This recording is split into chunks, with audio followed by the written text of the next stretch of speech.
সকলোকে পোনপ্ৰথমে মই বাদুলি আপোনাক সকলোকে পুনৰ স্বাগতম জনাইছোঁ মোৰ লাইন ছেকশ্যন আমাক ইউটিউব চেনেল য'ত নেকি আমি ক্লাছ 6ৰ এছিয়াটিৰ সমাজ বিচিত্ৰাৰ কিতাপখন পঢ়ি আছিলোঁ আৰু প্ৰথম অধ্যায়টো আমি পঢ়ি আছিলোঁ আৰু যিখিনি পোনপ্ৰথমে পাঠ পঢ়ি আছিলোঁ তাৰপিছত যিখিনি প্ৰশ্ন থাকে সেইবোৰ কৰি আছিলোঁ আৰু ভিতৰত যিবিলাক প্ৰশ্ন হয় অতিৰিক্ত প্ৰশ্ন উত্তৰ যি নেকি সেয়াও কৰি আছিলোঁ গতিকে পোনপ্ৰথমে মই ক'বলৈ বিচাৰিছোঁ যে যদি আপোনালোকৰ ল'ৰা ছোৱালী বা ভাই ভনী যদি কোনোবাই ক্লাছ 6ত পঢ়ে তেনেহ'লে আপোনালোকে নিশ্চয়কৈ মোৰ ভিডিঅ'টো তেখেতসকলে ৰিকমেণ্ড কৰিব পাৰিব কাৰণ যেহেতু নতুন স্কুলতো নতুন ক্লাছ আৰম্ভণি হ'বলৈ গৈ আছে সেয়ে মই পোনপ্ৰথমে ক্লাছ 6ৰ সমাজ বিচিত্ৰা পাঠটো পঢ়াই যাম তাৰপিছত যিখিনি প্ৰশ্ন থাকে সেইবোৰ কৰি যাম তাৰপিছত অতিৰিক্ত প্ৰশ্ন যিবোৰ থাকে সেইবোৰো কৰি যাম গতিকে আহক এতিয়া মই কেইটিমান পাঠ পঢ়োৱাৰ পিছত কেইটিমান প্ৰশ্ন উত্তৰ লৈ আহিছোঁ আৰু এয়া মোৰ ভিডিঅ'টো কেৱল ক্লাছ 6ৰ ষ্টুডেণ্টছৰ কাৰণে নহয় সকলো ধৰণৰ ষ্টুডেণ্টছৰ কাৰণে আপোনাৰ প্ৰয়োজন হৈ পৰিব কাৰণ অসম কম্পিটিটিভ এক্সাম দিয়া সকলো ধৰণৰ ষ্টুডেণ্টছৰ কাৰণে প্ৰয়োজন হৈ পৰিব কাৰণ এয়া ক্লাছ 6 ইয়াৰ পৰাই কম্পিটিটিভ এক্সামত প্ৰশ্নসমূহ অহা দেখা যায় গতিকে এয়া সকলো ধৰণৰ ষ্টুডেণ্টছৰ কাৰণে প্ৰয়োজন হৈ পৰিব গতিকে আহক এতিয়া মই লৈ আহিছোঁ এয়া প্ৰশ্ন উত্তৰ অক্ষৰেখা কাক বুলি পোনপ্ৰথমে প্ৰশ্ন আছিল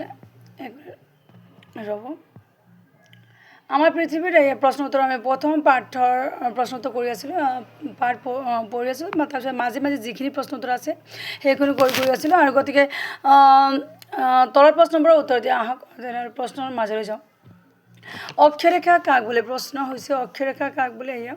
তাৰপিছত উত্তৰ বিষুৱৰেখাৰ সমান্তৰালকৈ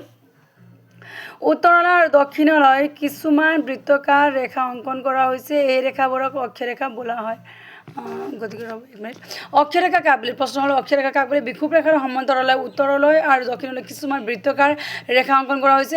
এই ৰেখাবোৰক কি বুলি কোৱা হয় অক্ষৰেখা বোলা হয়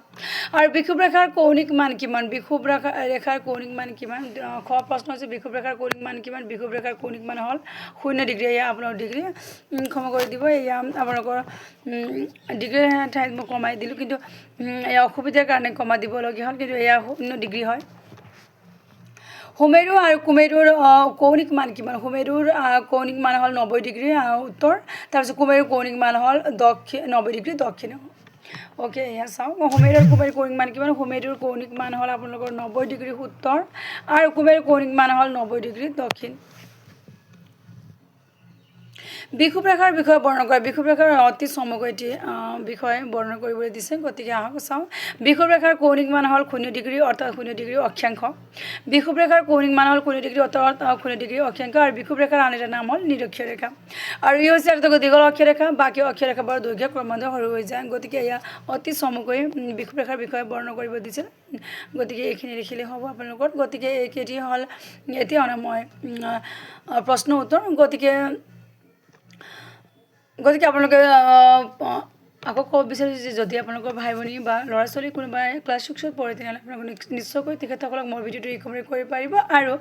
অসম কম্পিটিটিভ এক্সামৰ বহা সকলো ধৰণৰ ষ্টুডেণ্টছৰ কাৰণে এয়া মোৰ ভিডিঅ'টো ইম্পৰ্টেণ্ট হ'বলৈ গৈ আছে কাৰণ ইয়াৰ পৰাই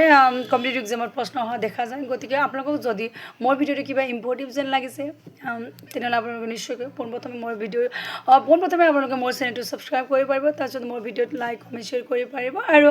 চেনেলটো আপোনালোকে নিশ্চয়কৈ ছাবস্ক্ৰাইব কৰিব পাৰিব যাতে আগন্তুক এনেধৰণৰ আপোনালোকে ইম্পৰ্টেণ্ট ভিডিঅ' মোক পাই থাকে গতিকে আজিলৈ আহোঁ ধন্যবাদ সকলোকে